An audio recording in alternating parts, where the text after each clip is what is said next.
భారత రాజకీయాల్లో ఒక కీలక నాయకురాలిగా గుర్తింపు పొందిన జయలలిత పేరు మళ్లీ వార్తల్లోకి వచ్చింది. అయితే ఈసారి కారణం రాజకీయాలు కాదు, హైదరాబాద్లో ఉన్న ఆమె ఆస్తి.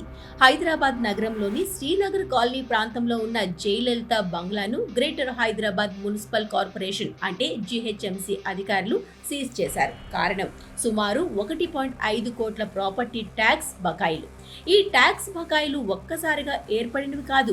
అధికారులు తెలిపిన వివరాల ప్రకారం ఈ ఆస్తిపై 2017 సంవత్సరం నుంచి ట్యాక్స్ చెల్లింపులు నిలిచిపోయాయి. అప్పటి నుంచి వరుసగా నోటీసులు జారీ చేసినప్పటికీ ఎటువంటి స్పందన రాలేదని అధికారులు వెల్లడించారు. జయలలిత 2016లో మరణించిన తర్వాత ఈ ఆస్తి బాధ్యతలు ఆమె వారసులకు వెళ్లాయి. వారిని పలుమార్లు సంప్రదించి బకాయిలను చెల్లించాలని జీహెచ్ఎంసీ అధికారులు కోరారు.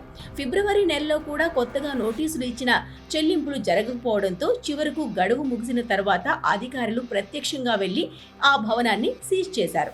ఇక మరో ఆసక్తికరమైన విషయం ఏమిటి అంటే ఈ బంగ్లా ఒకప్పుడు ప్రముఖ వ్యాపారవేత్త విజయ్ మాల్యాకు లీజ్ కి ఇచ్చినట్టు సమాచారం. ఆ సమయంలోనే ఈ ట్యాక్స్ బకాయిలు పెరగడం ప్రారంభమైనట్లు అధికారులు అనుమానిస్తున్నారు. జీహెచ్ఎంసీ కమిషనర్ ఆర్వి కర్ణన్ మాట్లాడుతూ మార్చి 31 లోపు అన్ని ప్రాపర్టీ ట్యాక్స్ బకాయిలను వసూలు చేయడానికి ప్రత్యేక డ్రైవ్ నిర్వహిస్తున్నామని తెలిపారు. ఇందులో భాగంగానే జయలలిత ఆస్తిపై కూడా చర్యలు తీసుకున్నామని స్పష్టం చేశారు.